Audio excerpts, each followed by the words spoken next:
देखो बच्चों, आज हम पढ़ेंगे भक्ति सूफी ट्रेडिशन, जो कि थीम 6 है। ठीक है, थीम 6 है, भक्ति सूफी ट्रेडिशन, क्लास 12 का है। ठीक है, थीम 6 क्लास 12 का है ये। थीम 6 देखो, क्लास 12 का है ये। क्लास 12 का theme in Indian history part 2 middle history का है ये। ठीक है, इसमें आज हम करेंगे Bhakti Sufi tradition, change in the religion belief and devotional text 8th to 18th century. 8th से 18th सेंचुरी तक पूरा हम लोग करने वाले हैं। ठीक है, तो इसमें हम लोग मेन मेन चीज़ देखेंगे, जैसे ये कुछ काम का है नहीं। ठीक है,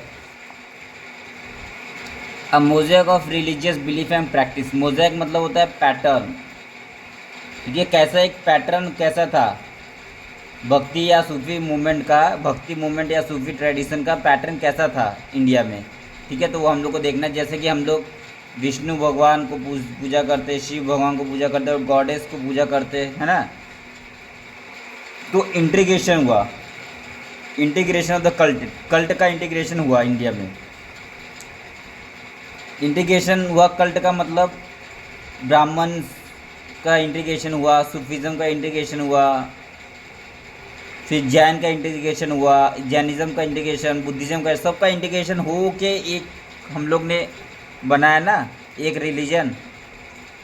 ठीक है, तो वो भक्ति सूफी ट्रेडिशन। तो हिस्टोरियन वो try to understand this development, और उन लोग बताते हैं कि ये सब जो है एक ब्राह्मणिकल आइडिया से निकल के आया है ये। ठीक है, और जिसके अंदर हम लोग को पढ़ना पड़ेगा एक संस्कृत ग्रेट ट्रेडिशन और एक लिटरेचर ट्रेडिशन। अब ग्रेट ट्रेडिशन लिटरेचर ट्रेडिशन क्या होता है, तो देखो ग्रेट एंड लिटरेचर ट्रेडिशन जो टर्म किसने दिया था, रॉबर्ट रेडफील्ड ने। किसने दिया था, रॉबर्ट रेडफील्ड ने। रॉबर्ट रेडफील्ड ने दिया था ग्रेट ग्रेट और ग्रेट एंड लिटिल ट्रेडिशन। कौन दिया था, रॉबर्ट रेडफील्ड, बहुत इंपॉर्टेंट है। इसने डिस्क्राइब किया था cultural practice of peasant society. ठीक है, इसने 20th सेंचुरी में क्या डिस्क्राइब किया था, cultural practice of peasant society. जो पीजेंट सोसाइटी में कैसा कल्चर प्रैक्टिस हो रहा है उसको डिस्क्राइब किया था रॉबर्ट रेडफील्ड ने। ठीक है, और उसने ही ग्रेट ट्रेडिशन लिटिल ट्रेडिशन दिया था। सो ही फाउंड दैट, उसने क्या देखा, peasant observe the rituals and the custom that emanated from the dominant social category. तो पीजेंट किसको पूजा कर रहे हैं, पीजेंट उसको पूजा कर रहे हैं जो डोमिनेंट सोशल कैटेगरी से निकल के आया है, जैसे कि प्रीस्ट या रूलर। जैसे कि प्रीस्ट जो भगवान की पूजा कर रहे हैं वही भगवान की पूजा पीजेंट लोग भी कर रहे हैं। जो भगवान की पूजा रूलर कर रहा है, किंग कर रहा है, वही पूजा पीजेंट कर रहे हैं। तो कहाँ से निकल के आया, ये निकल के आया ग्रेट ट्रेडिशन से। और उसको कौन फॉलो कर रहा है, ये लिटिल वाले लोग, छोटे वाले लोग। तो वो इसलिए ग्रेट ट्रेडिशन लिटिल ट्रेडिशन वो इस तरीके से लिंक है। This he classify as a part of the great tradition. ठीक है, तो उसको प्रीस्ट और रूलर वाले को उसने ग्रेट ट्रेडिशन बोल दिया, और जो पीजेंट फॉलो कर रहे हैं उसको लिटिल ट्रेडिशन बोल दिया। Eight the same time the peasant also follow the local practice that did not necessary correspond with the dose of the great tradition. और कभी कभी ऐसा भी था कि पीजेंट अपना लिटिल ट्रेडिशन जो लोकल ट्रेडिशन था उसको फॉलो करते थे। ठीक है, अपने लोकल भगवान को ही फॉलो करते थे। So this included with in the category of little tradition, और उसको कैटेगरी कर दिया ये किसमें, लिटिल ट्रेडिशन में। This is included with in the category of little tradition. He also notice that both the great and little tradition change over time through the process of interaction. और धीरे जैसे time के साथ great tradition और little tradition दोनों change होने लग गए। ठीक है, while scholars accepted the significance of this category and processes, they are often uncomfortable with the hierarchy suggested by the। फिर धीरे धीरे लोग और भी स्कॉलर्स आए, वो बोले नहीं ग्रेट लिटिल ट्रेडिशन और ग्रेट ट्रेडिशन लिटिल ट्रेडिशन अलग अलग चीज़ें हैं। ठीक है, अब जैसे कि हम लोग को इसमें बताया गया है, जैसे पूरी पूरी उड़ीसा में देख रहे हो ऐसे जगन्नाथ भगवान है 3। तो ये किसके रूप है, विष्णु भगवान के रूप है। ठीक है, फॉर्म ऑफ विष्णु जी है। ठीक है, तो इसी तरीके का हम लोग को नॉर्थ इंडिया में मिलता है। तो इसी तरीके का हम लोग को लक्ष्मी जी का मिलता है, विष्णु भगवान वाइफ ऑफ विष्णु बोलते हैं। फिर पार्वती को वाइफ ऑफ शिवा बोलते हैं, हम लोग उसका ही पूजा करते हैं। वो सब भगवान का हम लोग पूजा करते हैं। ठीक है, वो हो गया। अब क्या ऐसा ट्रेडिशन हम लोग को बुद्ध में मिलता है, बुद्धिज़्म में बिल्कुल मिलता है। तो बुद्धिज़्म में देखो ये वाला मिलता है, बुद्धिस्ट गॉडेस मारीची, मारीची में भी बुद्धिस्ट गॉडेस है। बुद्धिज़्म में भी सिर्फ बुद्ध भगवान नहीं है, बुद्धि बुद्धा बुद्ध बुद्ध बुद्धिज़्म में भी गॉडेस है। भगवान बुद्ध की गॉडेस कौन है? मारीची। देखो ऐसा उसका पूरा डायग्राम दिया मारीची का, ठीक है। तो बुद्धिज़्म में भी बहुत सारे बिलीफ थे, प्रैक्टिसेस थे, ठीक है। Process of integration of different religious belief and practices in Buddhism also. अब जैसे बुद्धिज़्म में अराइज था क्या? तांत्रिक, तांत्रिकिज्म बहुत अराइज था बुद्धिज़्म में और शिवा में, ये सब में, ठीक है। तो हम लोग को बेसिक कहाँ से मिला है? बेसिस, तो बेसिस हम लोग कहाँ से मिला है? तो अब तांत्रिक वाला किस में था? साइविज़्म में है और बुद्धिज़्म में है, ठीक है। और स्पेशली ईस्टर्न इंडिया में है, नदर्न इंडिया में और southern part of the continent में है। अब the principal deity of the Vedic pantheons, हम लोग को अग्नि देवता है, इंद्रदेव है, सोम भगवान है। तो ये सब सोम मतलब शिव जी के रूप है। तो ये सब किस में हम लोग को मिला है? ये सब हम लोग को, हमारा इसमें अथॉरिटी कौन है? तो अथॉरिटी क्या है? हम लोग वेदा है ना, क्योंकि ये सब किस में लिखा है? सब कुछ वेदा में लिखा गया है कि नहीं? जिसमें हम लोग को विष्णु, शिव जी, गॉडेस इन वैदिक मंत्र से, ये सब हम लोग को वेदा में लिखा गया है, ठीक है। तो हम लोग को ये सब कहाँ से डिराइव होता है? ये सब तो वेद से डिराइव होता है, ठीक है। अब जो भी तांत्रिक फॉलो करे थे, on the other hand those engage in the तांत्रिक प्रैक्टिस, जो तांत्रिक प्रैक्टिस करते थे वो वेदा को नहीं मानते थे, frequently ignore the authority of the Veda. तो उन लोग तांत्रिक जो प्रैक्टिस करते थे उन लोग वेदा को नहीं मानते थे, ठीक है। अब हम पढ़ेंगे poem of the prayer, early tradition of Bhaktism. अब देखो यहाँ पे हम लोग को दो पढ़ना है, एक तो निर्गुणा भक्ति, ऑन द अदर हैंड निर्गुण, एक होता है निर्गुणा, एक होता है सगुणा, ठीक है। निर्गुणा मतलब होता है एब्स्ट्रैक्ट फॉर्म ऑफ गॉड, मतलब गॉड का एब्स्ट्रैक्ट, मतलब कोई एब्स्ट्रैक्ट फॉर्म, मतलब गॉड का कोई अवतार नहीं है, वो है निर्गुणा। और सगुणा मतलब होता है गॉड का अवतार है। देखो सगुणा मतलब क्या होता है? गॉड, जैसे विष्णु भगवान के 10 अवतार है, वो सगुणा वाले लोग मानेंगे उस अवतार को, लेकिन जो निर्गुणा होगा वो अवतार को नहीं मानेंगे, बोलेंगे अवतार कुछ नहीं होता है, सिर्फ एक भगवान है बस, वो निर्गुण है, विथआउट एट्रीब्यूट्स। और सगुण मतलब विथ एट्रीब्यूट्स। जैसे निर्गुण कौन हो गया? कबीर जो है वो निर्गुण ट्रेडिशन के हैं, ठीक है। जैसे कि सूफीज़म के गुरु नानक क्या है? वो निर्गुण है, ठीक है। सगुण कौन हो गए? रामानंद हो गए सगुण, क्योंकि राम भगवान को मान रहे, जो कि विष्णु भगवान के अवतार है, वो हो गया सगुण, ठीक है। इस तरीके का आपको याद रखना है, सगुण और निर्गुण, ठीक है। उसके बाद अलवर है नायनार ऑफ तमिलनाडु, तमिलनाडु में अलवर। अब देखो ये उल्टा है, नायनार मतलब नायनार से नारायण होते हैं ना, नारायण मतलब विष्णु भगवान, लेकिन नहीं, नायनार मतलब शिव भगवान के फॉलोवर, उल्टा है। और अलवर मतलब अगर नारायण शिव भगवान के फॉलोवर हो गए तो अलवर किसके फॉलोवर हो जाएंगे? विष्णु भगवान के फॉलोवर हो जाएंगे, ठीक है। तो ऐसे याद रखना, नारायण मतलब विष्णु भगवान, लेकिन नहीं, नारायण मतलब नायनार मतलब शिव जी के फॉलोवर को नायनार बोलते हैं, और विष्णु जी के फॉलोवर को अलवर बोलते हैं, उल्टा है, समझ गए।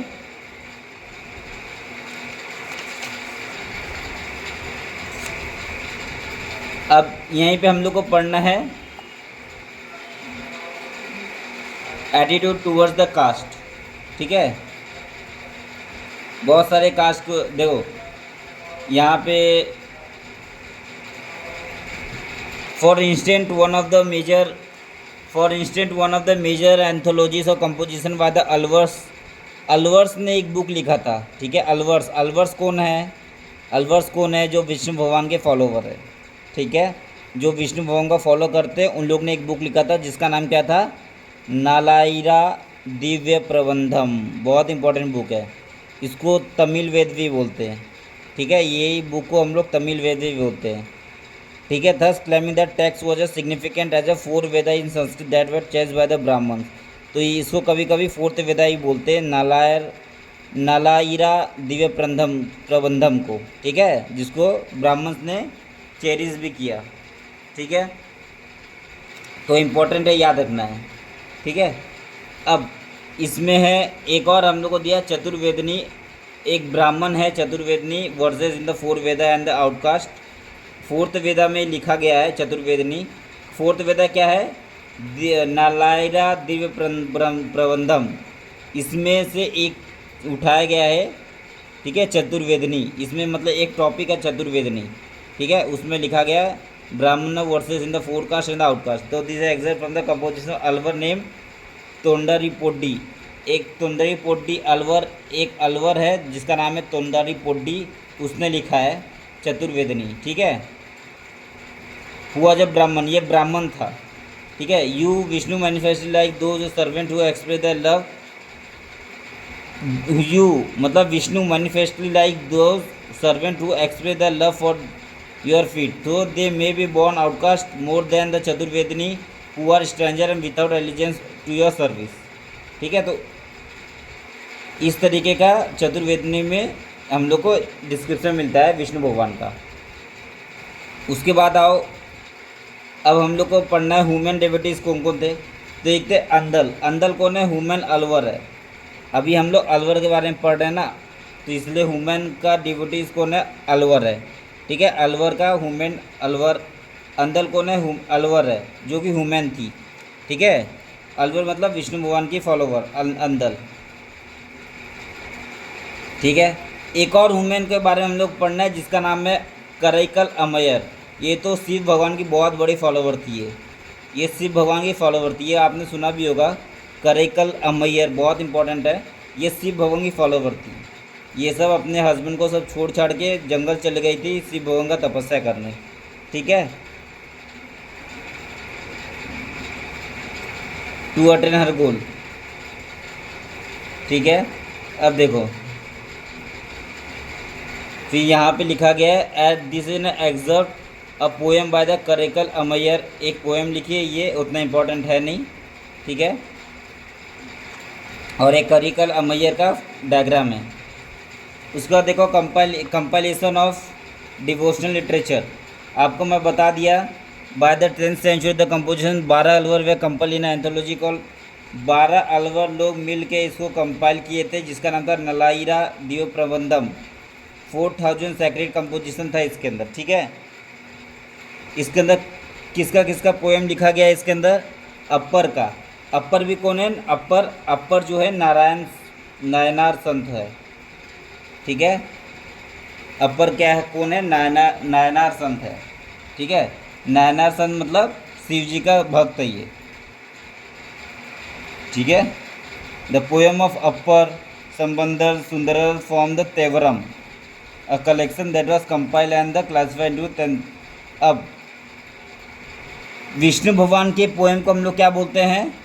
जो अलवर का पोएम उसको क्या बोलते हैं? नलाइरा दिव्य प्रबंधम। और जो शिव भगवान के भक्त है, अपर कौन है? नायनार है ना, शिव भगवान का भक्त है। तो अपर, संबंदर और सुंदरर ये तीनों लोग मिलके क्या लिखे? तेवरम लिखे। और तेवरम किसका टेक्स्ट है? ये शिव भगवान का टेक्स्ट है, जिसको किसने लिखा? अपर, संबंदर और सुंदरर तीनों मिलके, ठीक है। अब relation with the state, relation with the state इतना इम्पोर्टेंट है नहीं, ठीक है। उसके बाद फिर both Nayanar and the Alvar were revered by the Vellala peasant. इन लोग बोथ नायनार और अलवर को पूजा करते थे। एक वेलाला पीजेंट है, इन लोग दोनों पूजा करते थे, नायनार को भी और अलवर को भी, ठीक है। बाकी ये सब उतना इम्पोर्टेंट है नहीं। Some of the most significant Shiva temple including those at Chibandharam, Chandavud, Gangai Cholapuram way concern the pattern Chola ruler. तो इन लोग चोला रूलर के अंदर जो भी बना था तो ये सब नायनार के भक्त थे, शिव के भक्त थे, ठीक है। उसके बाद फिर ये इम्पोर्टेंट है। Further the inscription evidence from the 945 suggest that the Chola एक चोला रूलर थे जिसका नाम था परंटका वन। इसने कंसिक्रेटेड मतलब बुल्ड किया था metal image of Appar, Sambandar, Sundarar in Shiva temple. Shiva temple में अपर, संबंधर, सुंदरर का एक इमेज को बनाया था कौन? परंटका वन। और अपर, संबंधर और सुंदरर क्या लिखे थे? बुक का नाम क्या नाम है? तेवरम, ठीक है। अब वीर शैव ट्रेडिशन इन कर्नाटका, ये पढ़ने से पहले मैं आपको ये बता देता हूँ, ये पढ़ने से पहले इसके पहले वाला सारा रीजन करा देता हूँ आपको। ये पूरा नाम याद होना चाहिए, ठीक है, ये पूरा नाम याद होना चाहिए, जितना भी ये पूरा पूरा नाम याद होना चाहिए। 12 अलवर सन मिल के क्या लिखे, 12 12 अलवर संत मिल के क्या लिखे थे, नालाइरा दिव्य प्रबंधम लिखे थे, ठीक है। 12 अलवर संत मिल के क्या लिखे थे, जो विष्णु भगवान के भक्त हैं उन लोग क्या लिखे थे, नालाइरा दिव्य प्रबंधम, जिसको फोर्थ तमिल वेदा भी बोलते हैं या फोर्थ वेदा भी बोलते हैं, ठीक है। इसमें हम लोग सबसे इम्पोर्टेंट क्या है, ये अंदल, अंदल सबसे इम्पोर्टेंट है। अंदल एक वुमेन थी जो विष्णु भगवान की भक्त थी, अंदल, ठीक है। बाकी बहुत सारा है, जैसे कुलशेखर भी बहुत इम्पोर्टेंट है, कुलशेखर इम्पोर्टेंट है, और पेलियारवर और मधुरा कवई भी इम्पोर्टेंट है, मधुरा कवई, ये कुलशेखर तो बहुत इम्पोर्टेंट है, ठीक है। पोईगई अलवर और पेरिया अलवर, मधुरई कवि, तिरुमलिसई और पेय और भूतनाथ, ठीक है। और सैंगो सदा गोपन नाम अलवर, ये भी बहुत इम्पोर्टेंट है। एक है थोंडारीड पोड्डी, यही थोंडारीड पोड्डी को क्या लिखा था, चतुर्वेदनी लिखा था ना, चतुर्वेदनी, ये बहुत इंपॉर्टेंट है, ये आपको याद रखना है। थोंडारीड पोड्डी क्या लिखा था, चतुर्वेदनी लिखा था, अभी हम लोग देखे बीच में। तो ये अलवर थे इन लोग, थिरुपम और थिरुमंगलई, ठीक है। ये सारा अलवर का नाम आपको याद रखना है। उसका नायनार, नायनार कौन है, शिवा के भक्त, जो क्या लिखे थे, तेवरम लिखे थे। और तेवरम कौन लिखा था, अपर संबंधर सुंदरर, ठीक है। ये तीनों मिलके क्या लिखे थे, तेवरम। अब हम लोग को नायनार में और क्या क्या याद रखना है, एक है मंगा यार कारा सियर, मंगा यार कारा सियर बहुत इंपॉर्टेंट है। करैकल अमैयर तो याद ही रखना है। और एक ईसाइग्ना नानियर, ये तीनों फीमेल है, जिसमें से आप करैकल अमैयर को याद रखोगे और मंगा यार कारा सियर को याद रखोगे, ठीक है। उसके बाद अपर इम्पोर्टेंट है, अपर हम लोग ने पढ़ा जो शिव जी के भक्त थे, तिरुनावुकरासर, इसका दूसरा नाम है ये, तिरुनावुकरासर, ठीक है।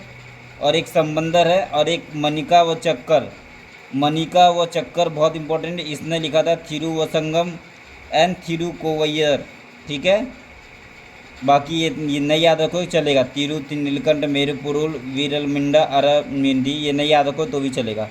तो इतना आपको सब याद होना चाहिए, समझ गए, इतना आपको सब याद होना चाहिए, ठीक है। अब वीर शैव ट्रेडिशन इन कर्नाटका कर्नाटका में वीर शैव ट्रेडिशन कहाँ से स्टार्ट हुआ, तो देखो 12th सेंचुरी में कर्नाटका में स्टार्ट हुआ था। उसको कौन सा ब्राह्मण लीड किया था, बसावा एक ब्राह्मण था, इसको लीड किया था वीर शैव को 1106 से 1168 में, ठीक है। और बसावा किसका मिनिस्टर था, minister in the court of Kalachuri ruler का ये कोर्ट मिनिस्टर था बसावा, ठीक है। इसने ही स्टार्ट किया था Veera Shaiva tradition. His follower known as Veera Shaiva और लिंगायत, और जो बसावा के फॉलोवर थे उनको क्या बोलते हैं हम लोग, वीर शैवा बोलते हैं। हीरो ऑफ द शिवा या तो लिंगायत बोलते हैं, वियर ऑफ द लिंग, ठीक है। तो ये वीर शैवा एक मतलब जैसे कवि लिखते थे ना बिजाक में या उलान, तो वैसे ही वीर शैव किस में लिखते हैं, वचना में लिखते हैं, वचना में लिखते हैं। हियर इज अ वचना कंपोज बाय द वसावा किस में लिखते हैं, वचन में लिखते हैं, वचना में, ठीक है। तो ये कुछ ऐसे काम करनी है, बस आपको ये वचना याद रखना है। Lingayat continue to be the important community in the region to date. They worship Shiva in the manifestation as a linga, and man usually bear a small ring in the silver case on a loop strung over the left shoulder. Those who are revered included the Jangama or the wandering monk. Lingayat believe that on death the devotee will be united with the Shiva. Lingayat किस में believe कर रहे हैं, कि कोई मर गया तो डायरेक्ट यूनाइट हो जाता है शिव में, भगवान में, and will not return to the world, और उसके बाद तो वर्ल्ड में नहीं आता है, ठीक है। Therefore they do not practice funeral rites such as cremation prescription dharma, इसीलिए वो क्रिमिनेशन मतलब डेड बॉडी को जला देना ये फॉलो नहीं करते लिंगायत लोग। इंस्टेड दे सिंपली बरी दे देट, इसके कारण वो क्या करते हैं, जो शरीर को बर्न ये दफना देते थे ज़मीन के अंदर। ठीक है।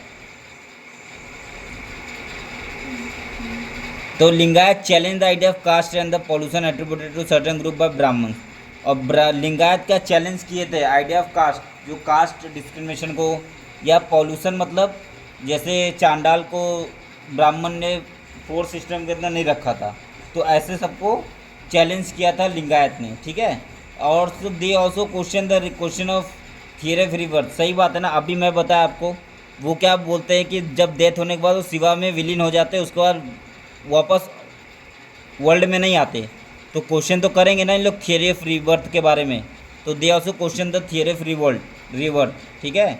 और they challenge the idea of caste and the pollution attributed to certain group by the Brahmins. तो they want them follower among those who were marginalize within the Brahmanical social order. जो ब्राह्मणिकल सोशल ऑर्डर में जो marginalise लोग थे, जो छोटे cast के लोग थे, उन लोग फॉलो करने लगे लिंगायत को। सो Lingayat also encourage certain practice disapprove the Dharmasutra, Dharmashastra. जो धर्मशास्त्र में जो डिसअप्रूव प्रैक्टिस था, जो प्रैक्टिस जैसे कि पोस्ट पॉवर्टी मैरिड, तो Lingayat also encourage certain practice disapprove in the Dharmashastra में, जैसे बहुत सारे प्रैक्टिस को गलत माना गया था, जैसे कि पोस्ट पॉवर्टी मैरिड को गलत माना गया था, मतलब पॉवर्टी के पहले ही मैरिड कर दो, उसका रीमैरिड ऑफ विडो का रीमैरिज नहीं होना चाहिए, तो ये सब धर्मशास्त्र में गलत माना जाता था। लेकिन लिंगायत ने ये सब को सही माना। लिंगायत बोला पोस्ट पॉवर्टी मैरिड होना चाहिए, रीमैरिड ऑफ विडो होना चाहिए। ठीक है, तभी तो लिंगायत के फॉलोअर बढ़ेंगे। तो our understanding of the Virashaiva tradition derive from the vachanas. ठीक है, वो बता दिया आपको।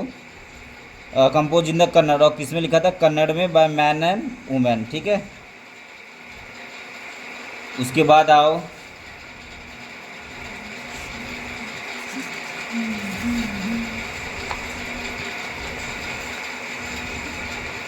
उसका religious ferment in the north India. अब religious ferment in north India क्या है, नॉर्थ इंडिया में रिलीजियस का डेवलपमेंट हुआ। अभी बताया मैं आपको, अलवर, नायनार, ये सब का डेवलपमेंट हुआ। अब हम लोग को at the same time the other religious who did not follow function with the orthodox Brahmanical framework were gaining ground. This include the Nath, जोगीस और सिद्धास। ठीक है, ये देखो, नाथ, जोगीस और सिद्धास ना ब्राह्मणिकल फ्रेमवर्क में नहीं आते थे, ब्राह्मणिकल फ्रेमवर्क के बाहर थे ये सब। और ये सब किसको फॉलो करते थे, नाथ, जोगी, सिद्धार्थ, ये सब शिव जी को फॉलो करते थे। Many of them came from the artisanal groups, और बहुत सारे लोग आर्टिनल ग्रुप से आए थे। ठीक है, including the weaver who were become increasingly important with the development of organise craft production. Demand for such a production grew with the emergence of new central and long distance trade with central Asia and the west Asia. Many of this new religion question the authority of Vedas. और बहुत सारे जो ये सब new leaders लोग थे ना, नाथ वाले, सिद्धास वाले, जोगीस वाले, ये लोग authority of the question of the Vedas को क्वेश्चन करते थे। मतलब जो वेदा में जो लिखा गया वो सच नहीं है, इसको क्वेश्चन कर देते थे। ठीक है। And express the answer in the language spoken by the ordinary, और जो ऑर्डिनरी पीपल बोलते थे उसमें विश्वास रखते थे। They develop their own century into the one you use, therefore inspire the polity their leader will not be position to win a classing support. ठीक है, हो गया, बस इतना है। उसका फिर नेक्स्ट लेक्चर में हम लोग पढ़ेंगे इस्लामिक ट्रेडिशन में क्या क्या रिलीजन आया, कैसे हुआ, आगे हम लोग इस्लामिक ट्रेडिशन पढ़ेंगे पूरा। तो नेक्स्ट लेक्चर में इस्लामिक ट्रेडिशन पढ़ेंगे। Okay, thank you.